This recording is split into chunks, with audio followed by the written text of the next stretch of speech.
actually never beating the allegations? Because genuinely what? And I cannot stress this enough. The is this? Are we dead ass? I need to know specifically what neurons in your brain or lack thereof made you think it was a good idea to type this out, reread it, check for punctuation, say, yep, this is the one, and hit post.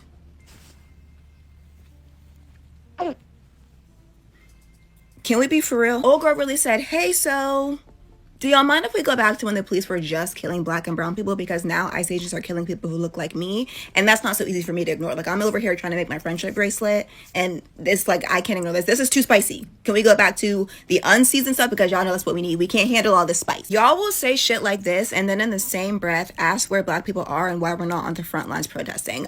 Maybe because we're tired of y'all using us like a human fucking shield. Hello? I saw a white man make a video earlier this week talking about do black Americans know that they're also kidnapping black Americans? Yes, Matthew, we do know that. What we would like to know is how are you using your privilege to help fight what is and has always been happening in this country? The reality is y'all are still waiting and hoping for black people to put our lives on the line to help fix problems that y'all not only created, but have sustained for years, because none of this is new. Y'all are just now paying more attention to it because it's starting to affect people who look like you. Let's be so fucking for real. I'm gonna hold your hand with a napkin in between when I say this. The days of black people trying to single-handedly save this country are over. It's time for y'all to put in some work. Put down them friendship bracelets. Stop making them fuck-ass resistance cakes. Use your privilege and get in the field. White people are being welcomed to America now. And what I mean by that is white people are being welcomed to the America that many of us have been experiencing for a while now. And I say y'all very specifically because this is a white America homegrown problem. This is like Jim Crow, this is slave patrol, this is a white American issue specifically that we are in right now. And so what is happening is y'all are being asked to stand with yours. That's what this is, right? So white people are being gunned down in the street the same way that they've been gunning down black people for ages. And it is because they are not following the rule book. You're not following the script. Because what's supposed to happen is they're asking you to align with your whiteness. And I'm going to put the definition of whiteness up again because there are specific definitions of what I'm talking about. White people are being asked to align with their whiteness. And what is not going to go along with that, with this badge that is giving you privilege to walk through the world with immunity, at least in regards to your race. I'm not saying that you didn't experience hardship, but you didn't experience it because you were white. They're asking you to align with your whiteness right now. Hello, brothers and sisters. Welcome back to the channel. I'm hoping that you're doing great from wherever you're watching me from. One question that I'm still asking. Today, we are seeing a lot of, white people coming out and talking about the ICE raid, especially people are so vocal on the issue of Minneapolis because it's getting crazier, and we are seeing all these massive protests, people getting out and protesting for all these questions that we are seeing them happening. But there's just one logical question that I want to ask the black community, or just I want to ask the United States in general. And the question is, do you think if this was happening to black people, we would have been seeing this much rally? And even often people are trying to push black people to go and, protest and do all these things because there is a huge rally that is going on right now. People are being convinced. People, they're trying to tell people to get out and, just protest. But my biggest question that I'm asking, because as you can see, people who know what is happening today, they are going to be telling you that this is karma at its fullest that is happening to the white Americans. Honestly, I'm not celebrating those people who are losing families, those people who are going through difficulties. ICE is a menace, and it is a menace everywhere. But the biggest question that I'm asking, and I'm also asking the black Americans and generally the United States, do you think if these scenarios were happening to black people, would it be something that these folks would have considered? Because for the longest time, black Americans, my brothers and sisters in the United States, people who are melanated, who look like me, have been succumbing to this.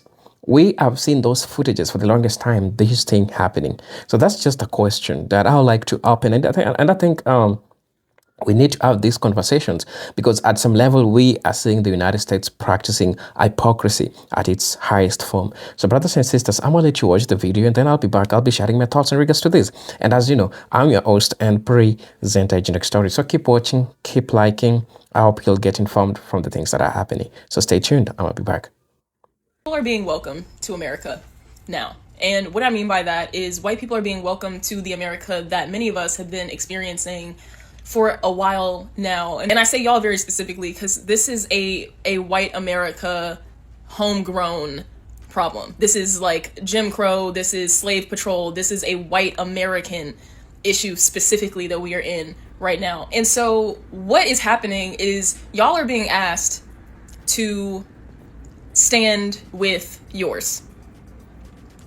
That's what this is, right? So white people are being gunned down in the street the same way that they've been gunning down black people for ages. And it is because they are not following the rule book. You're not following the script. Because what's supposed to happen is they're asking you to align with your whiteness. And I'm going to put the definition of whiteness up again because there are specific definitions of what I'm talking about. White people are being asked to align with their whiteness. And what is not going to go along with that, with this badge that is giving you privilege to walk through the world with immunity, at least in regards to your race. I'm not saying that you didn't experience hardship, but you didn't experience it because you were white. They're asking you to align with your whiteness right now. And I think a lot of you are coming to terms with what that means, because whiteness also doesn't necessarily ask you to identify with it in the same way that like black people identify with being black, for example. And you are coming to terms with what that means, of what it means to be white in America, because they're asking you to be that right now. Race is a construct. Let's be very clear. Whiteness is a construct. And they are now calling in the favor. They're asking you to cash in with all of the privileges that you've enjoyed by being white and the things that you have avoided because you are white. You are now being called to cash that in. And what they want in payment is for you to co-sign all of this. Fuck, they want you to join them. They want you to be outside. They want you to arm up. They want you to help get these people that are not like you out of your country. Your country. That's what the rhetoric is. And a lot of you don't want to, which is good. I love that.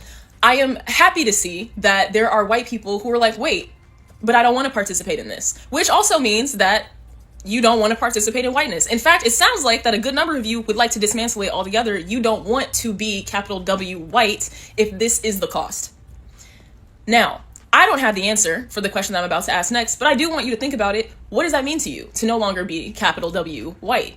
To no longer experience capital W whiteness? Who are you outside of your race? Who are you outside of these experiences? And to answer that question, you are going to have to go through your life and comb through and decipher just how many things happened or did not happen to you solely because of the color of your skin. I think that's a big question. I'm not expecting you to figure that out right now immediately, but I do think that that's something that's going to be very meaningful for y'all to work out for the after. Because whatever happens after this, America's going to look very different. Race relations are going to look very different. White people are going to have to answer to each other. I mean, screw having to answer to black and brown people. Y'all are going to have to answer to each other, because I'm seeing in real time a lot of y'all looking around like, I don't understand why y'all are acting like this. To your fellow white people, I don't understand why y'all are acting like this. And I am really sad to tell you that they have felt this way the whole time. And because of your shared whiteness, you didn't see it. So, who are you going to be now that you shed that?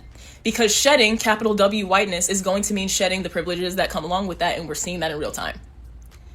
What are you going to do with this? And that's the question that I want you to ask yourself. I cannot answer it for you. Nobody else can. That's going to be a question that you have to ask yourself and ask your community. Ask the other white people in your life. Ask your family. Ask your loved ones who are not okay with what's going on. Who are you? And what are you willing to do if you go through your life and you spot all of these things that maybe did happen for you or did not happen for you solely because of your race? Who are you going to be without that? And the answer to that is very important. And I hope that finding it is enlightening for you. So good luck, I guess. While she was dying in the car, he said, "No, I don't care." A doctor was asking to go check her vitals, The ICE agent said, no, I don't care. Renee Nicole Good was dying in the car. And he said, I don't care. I don't care. I don't care.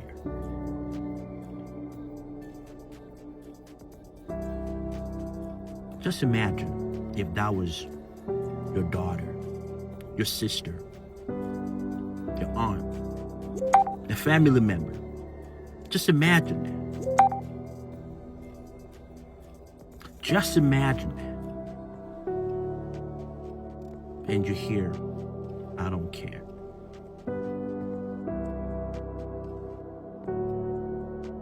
I don't care. I'm going to say something that's really messed up and is going to piss everybody off. And I mean everybody, because if you're not mad at me for one side of it, you're going to be mad at me for another side of it. Because unfortunately, it's true. And it's a bitter truth that's been picked at, but we haven't experienced until now. And unfortunately, only a white woman could say this. But I am fully prepared and ready to receive the consequences and backlash that this could potentially get me. This is going to be really hard to hear, but if you'll stay with me to the end of this, I swear to you, there's a nugget of hope at the end. It had to be a white woman. If you've heard about white women's privilege and how whenever something bad happens to a white woman, it gets more coverage, it gets more attention. It's true. And whether you've thought that in this situation, on either viewpoint of that, either being, why is it a white woman that's more important when the same exact thing has happened to other people? Or the other side being, you were born white and you didn't choose to be white and you don't really want to have white privilege, but you do, and you're just trying to figure out how best to live your life and be a good person. That's how most people view what they're trying to do, is just trying to live out their life and be a good person. And that includes privileged white women. The thing is that they don't see how their privilege is preventing them from actually seeing and understanding what other people have gone through. And their privilege it's a buffer. I think I have an idea of why there's this privilege, and I want to try to explain it.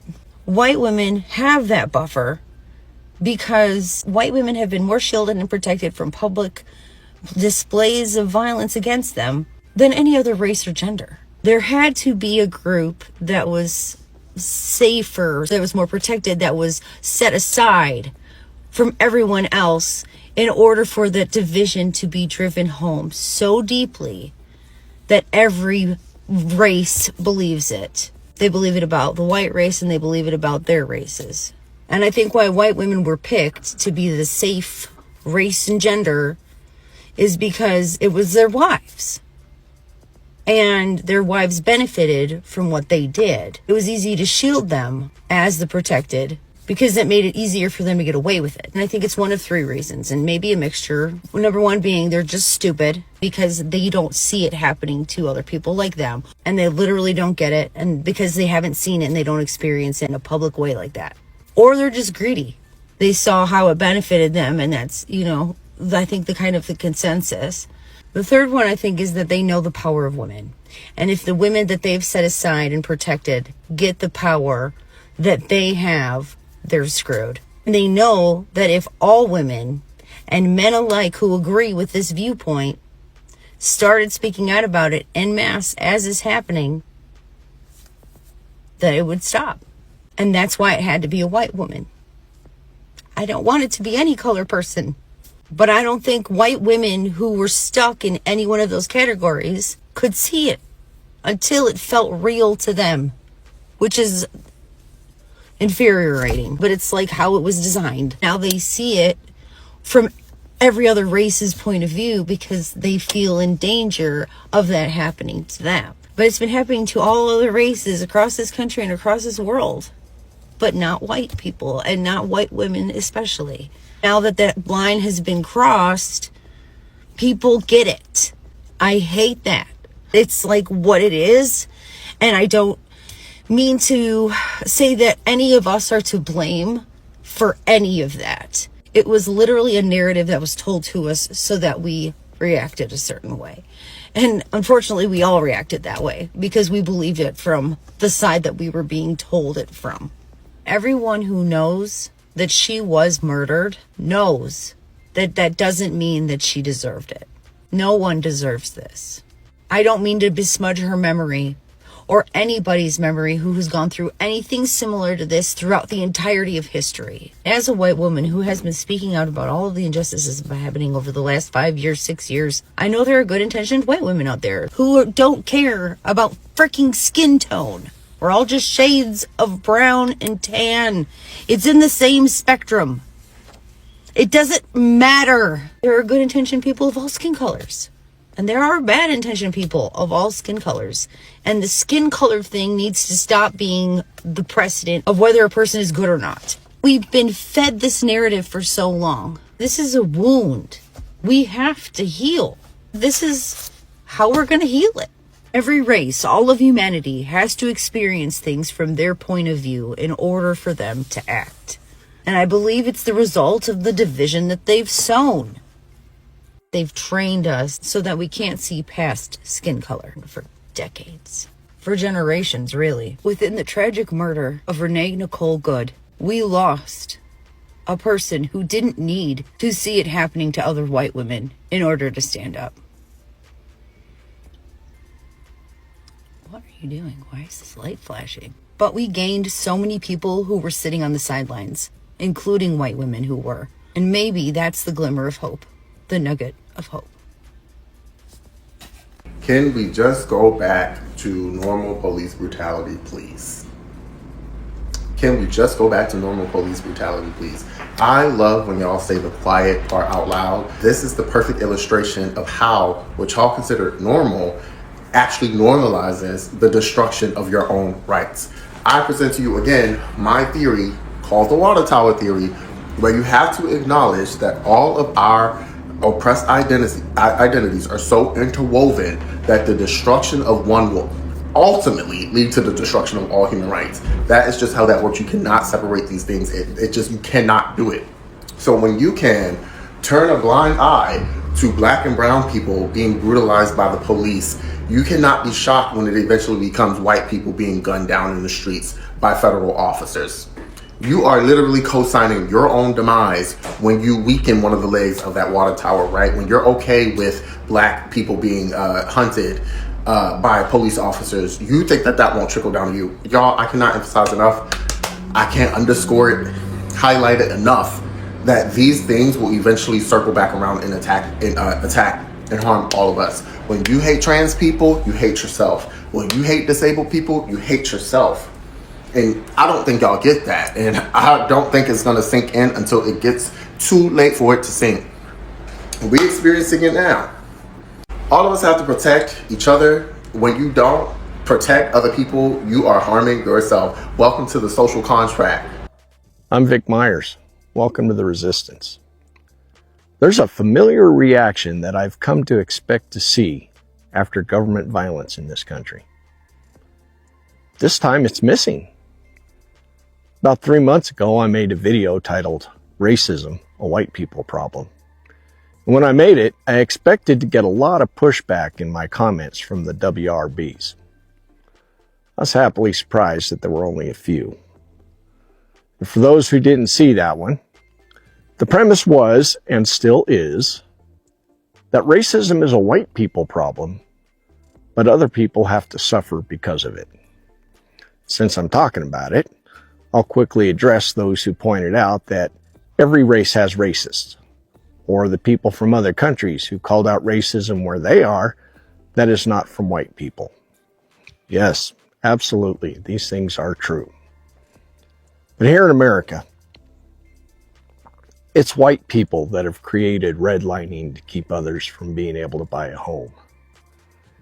It's white people who fought a war in the 1860s because they only wanted white people to be free.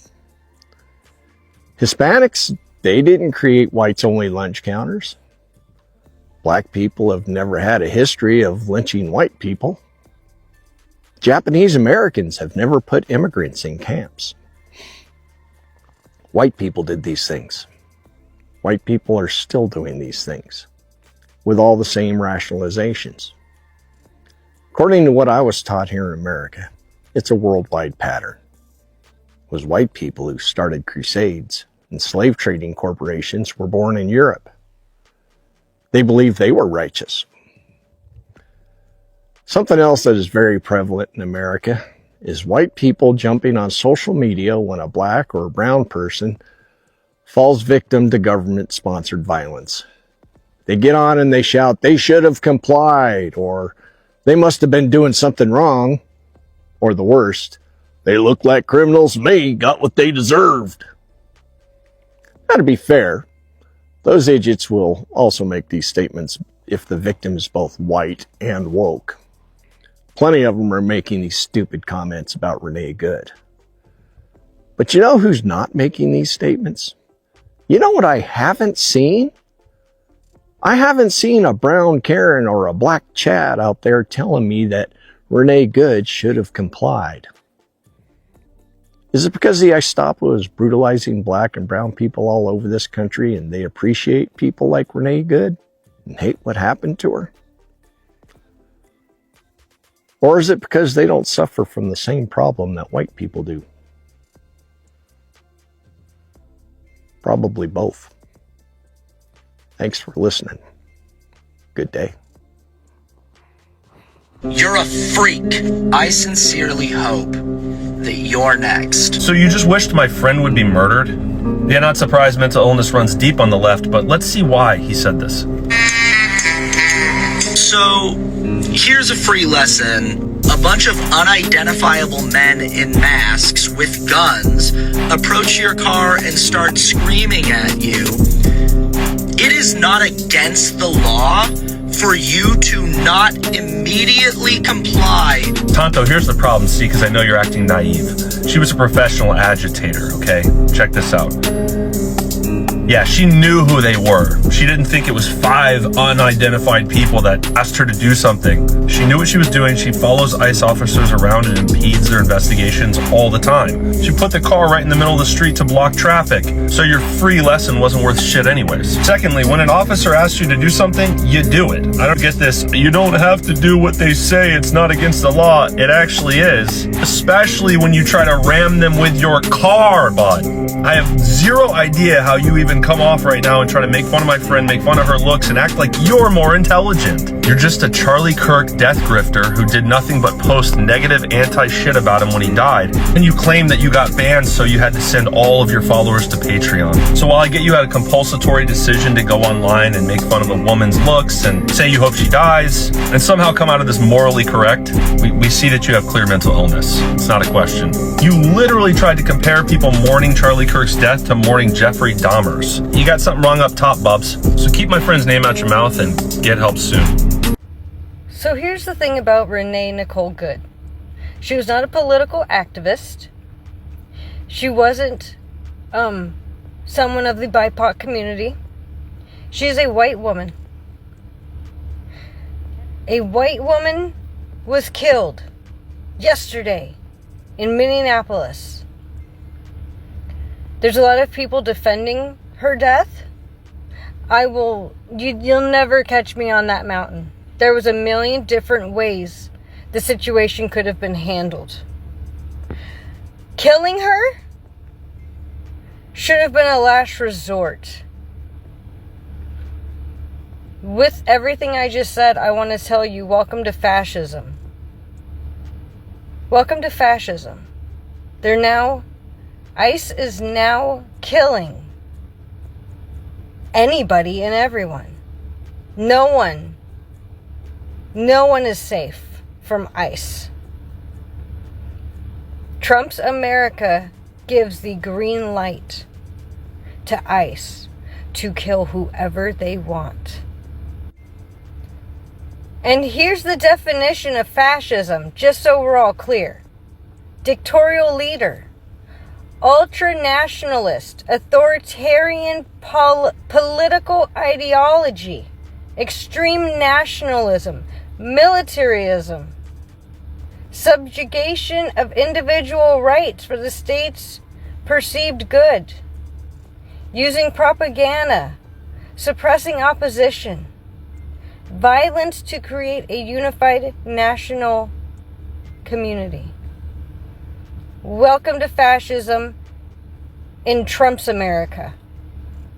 Happening in America from a South African's perspective.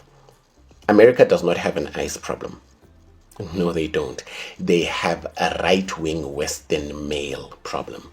They have a conservative Western male problem that translates into an ICE problem. The same people that are unaliving people in Minnesota are the same constituency that wanted that Simpsons character as president. Those are the same people that endorsed the taking of people's countries, the seizing of people's lands, and the bombing of all of those that refuse. That is a conservative Western male for you. Everywhere. You take that guy, you give him authority, you give him uniform and a weapon, he will hurt people. That's how he would behave if he was president. Case in point, the Western conservative male is problematic everywhere. When they were in charge here in South Africa, it was called apartheid. Fun fact, during apartheid, you were expected to carry an ID everywhere. You don't, you get arrested, harassed, and maybe even unalived. The crimes of police were concealed, government controlled the media, government silenced the opposition. Sounds familiar? Yes. Same species of animal.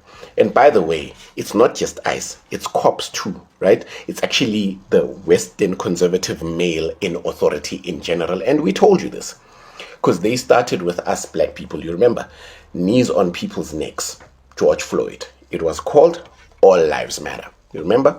Then it moved to brown people, a bit lighter in complexion, right? A bit lighter than us in the pretense of illegal aliens.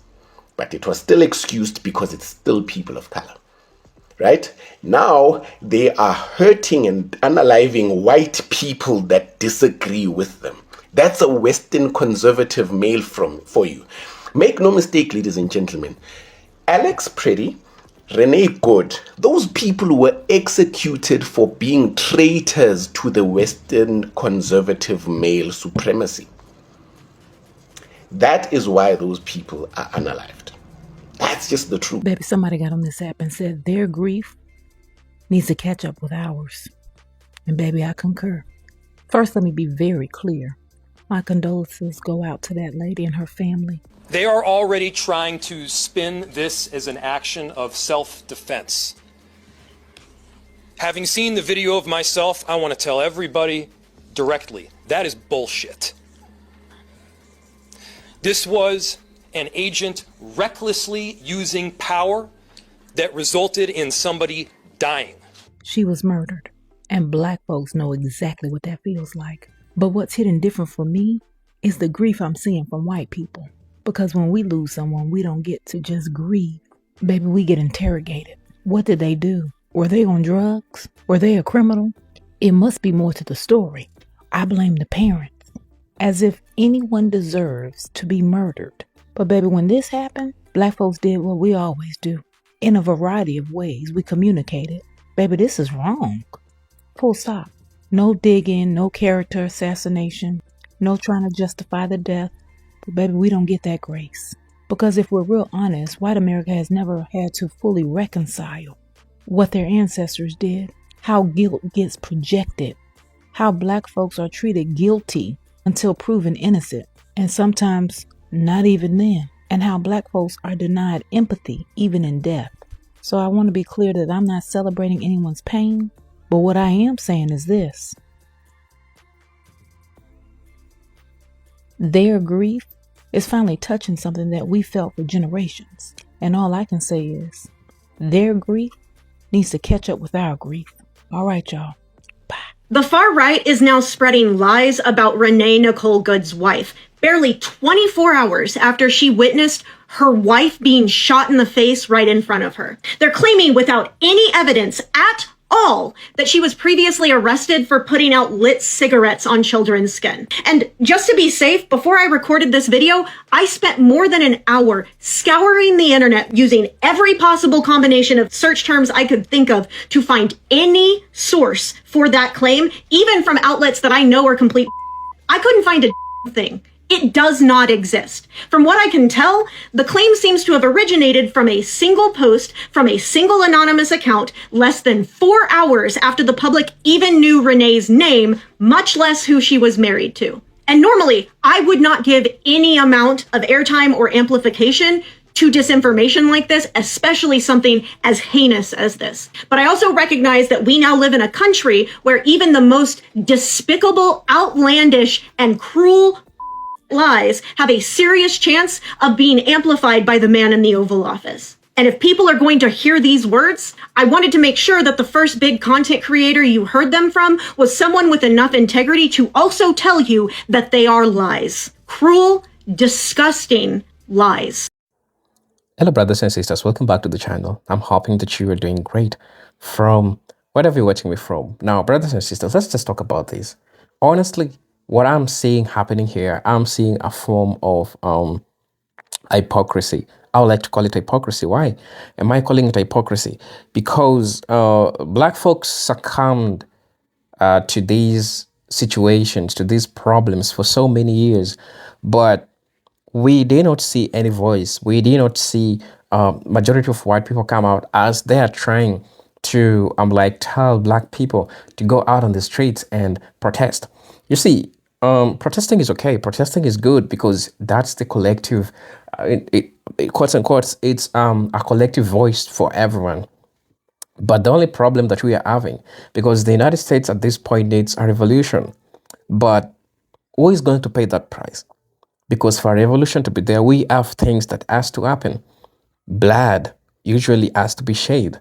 And this is something that we have seen historically. Right? For every revolution that is yet to happen in any place, the biggest question is, who's there to sacrifice their blood? Who is there to sacrifice their family? Who is there to sacrifice their future? To get out on the street? Because we are seeing people dying every day and night. We are seeing people getting out on the streets and dying every day and night. And the biggest question that I'm asking right now is America still going to sacrifice black Americans so that the revolution can happen? Right? Because that's the question that I'm trying to ask myself. And the biggest question that I'm also asking, that, do you think if black people are the ones who are going on the streets and all these things happening, do you think we would have been having so many voices getting out there, trying to fend for black people, trying to talking about this crazy stuff that is happening? I agree. And I'm saying that, honestly, ICE is a menace. And I don't support what ICE is doing, brothers and sisters. And I'm really, really sorry for the white families, for all those white people that are losing their lives to ICE. Right now, I'm seeing these huge protests, big banners, people shutting down businesses, going out on the streets, doing this. You know, the biggest question that I'm asking, if it were a black person that was going through this, do you think we would have still had these voices that we are having right now? Brothers and sisters, I hope you know the answer, because this is a rhetorical question. Because the question that I'm asking is the problems or are the challenges that black Americans have been going through for the longest time. So you know I'm not making this up. This is what is usually happening. So just think about it. Just think about it. In this way, we are only seeing voices. Not that this has not been happening. Trust me, brothers and sisters, ICE raids has been there, but not in the name of ICE. The policing of the black community, those are forms of ISIS that have existed for the longest time.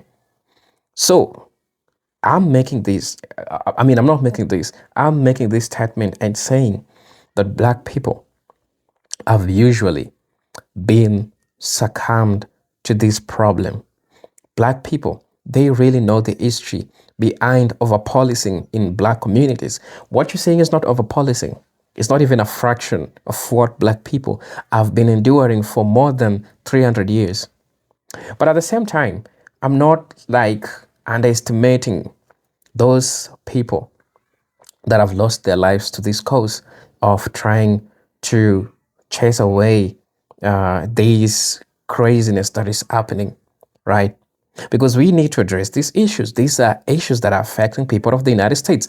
And at some point, they affected my brothers and sisters who look like me in the United States. So they are still important discussions that we need to ask. But at the same time, even though these people want black support, they want black people to go and protest with them, do you think they will reciprocate what they're expecting from black people? That's what I'm trying to ask. And that's what I'm trying to find the truth behind all this. So brothers and sisters, I really don't know what you think about this, but I would like to know what's your say, what's your stand in regards to this, because at the end of the day, we need to think about this critically. Let's don't just take it like, America needs a revolution and everyone should get out there. This is misusing other people's energy. And I think black people, it is time we don't act emotionally, but act logically. I'm not saying that those people who have lost their lives are not important. Trust me, I am a person that values life, regardless of race, right? But we are trying to have a logical sense here.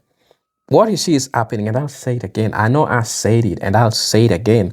Black people have been going through these problems for the longest time. We have had ISIS, quotes and quotes, in the black communities, right?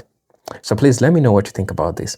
As you know, I'm your host and pray Zenta Generic Stories. But until then, let me see you in my next video. Stay blessed, stay happy, stay safe. Be your brother's keeper. Black folks, I love you all. So take care of yourselves from whichever state you're watching me from, right? I'm gonna see you in my next video. Peace, love, and harmony. Salute.